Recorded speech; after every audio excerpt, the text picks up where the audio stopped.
Muy bones. Esta setmana ja sabéis que, en circunstancias normales, estaríamos celebrando la Setmana de les Lletres Asturianes, donde hacemos pues acordanza de autores clásicos, donde enfocamos y difundimos la literatura asturiana hacia el futuro y donde celebramos pues lo que es la cultura, y especialmente los libros, la literatura.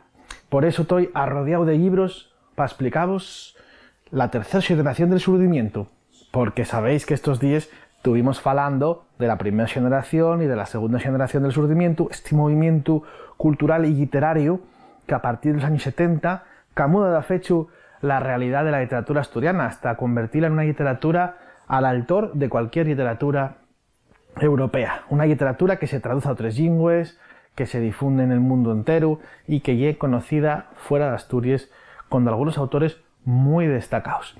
Bien, pues conocimos a la primera generación, que es la de los pioneros que faen ese cambio, la segunda generación, que es lo de los autores que dan un xiru pues más esmolecidos por la literatura y menos por la política de alguna manera, porque también la primera generación pues toca vivir el momento de la transición, del paso de la dictadura a la democracia.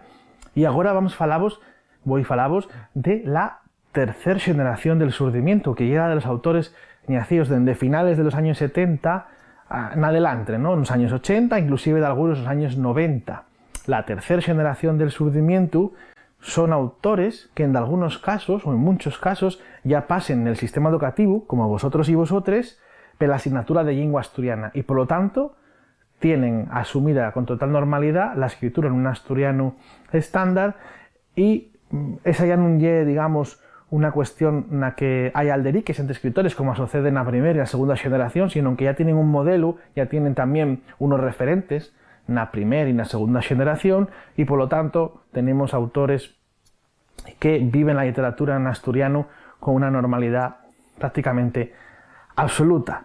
Aparecen revistas que son protagonistas de esta generación, como por ejemplo la revista Formientu, y aparecen autores también destacando la ya naturalizada presencia de la mujer en la literatura asturiana. Tenemos por aquí a algunos de los autores como Sofía Castañón, Aida Escudero, Enrique Facuriella, Martín López Vega, Pablo Rodríguez Medina, Laura Marcos, y también por aquí tengo a Solinka Turbón, Pablo Teixón, Berto García y Carlos Suari, Vanessa Gutiérrez, y voy a llevaros un par de textos. Primero, de Vanessa Gutiérrez, una de los autores más destacados de esta tercera generación del surdimiento, y voy a llevaros del su poemario La Quema, el poema Manes.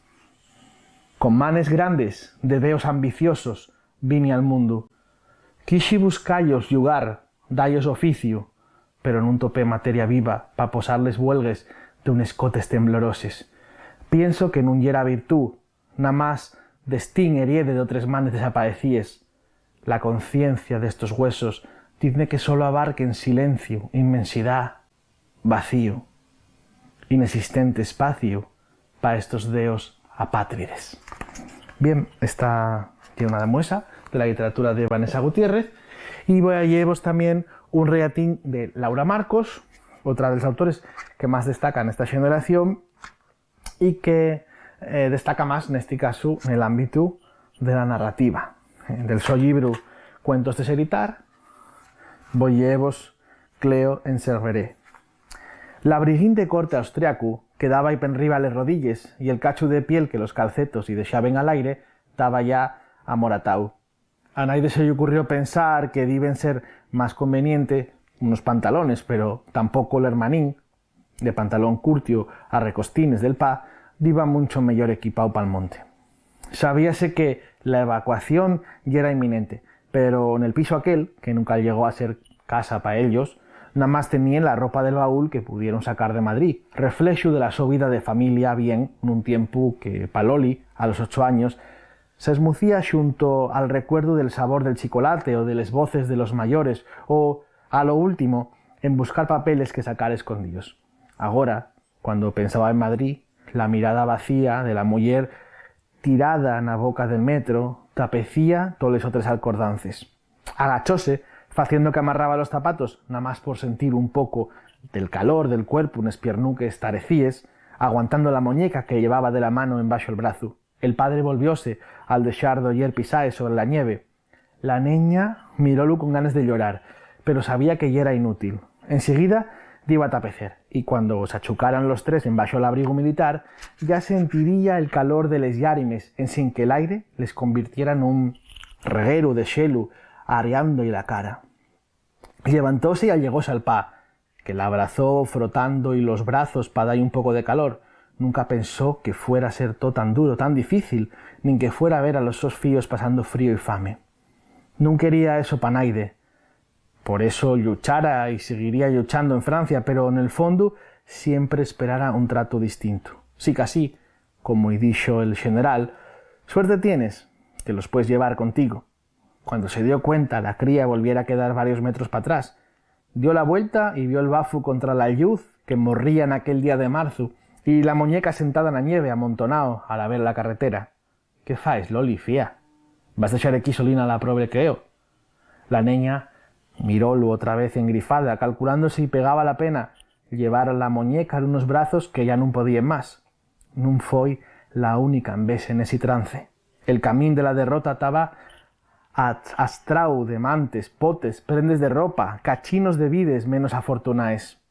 Ya no se acordaba de la llorera que agarró por deixar en Madrid a Teddy, lo sin que y trajera el tío de Londres.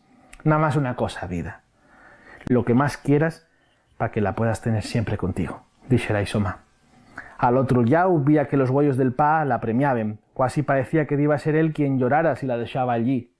No era momento de contestar. Sospiró, agarróla de la mano y echó a andar. Un poco más pa'lantre, cuando oscureciera y el padre no mirara, soltaríala pa deixala en suelo, con los huellinos azules de cristal zarraos. Este ye uno de los guapos cuentos de Laura Marcos, del su libro Cuentos Esteritar, y col que rematamos estos días dedicados a la literatura en este espacio de Llingua Asturiana y Literatura para secundaria y bachillerato de Educastur TV en TPA, donde quixi que celebráramos de alguna manera la Semana de les Lletres Asturianes. Pasáis muy buena semana, volvemos a vernos enseguida con más contenidos para reforzar esta asignatura de Llingua Asturiana y Literatura. Un saludo.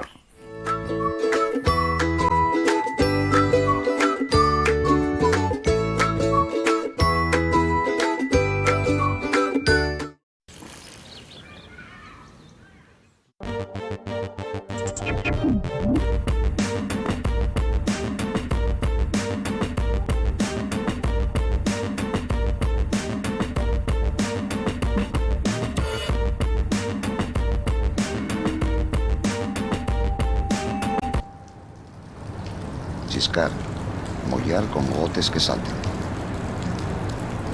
Splash. Раша. Разбрызгать. Тен. Salpicar.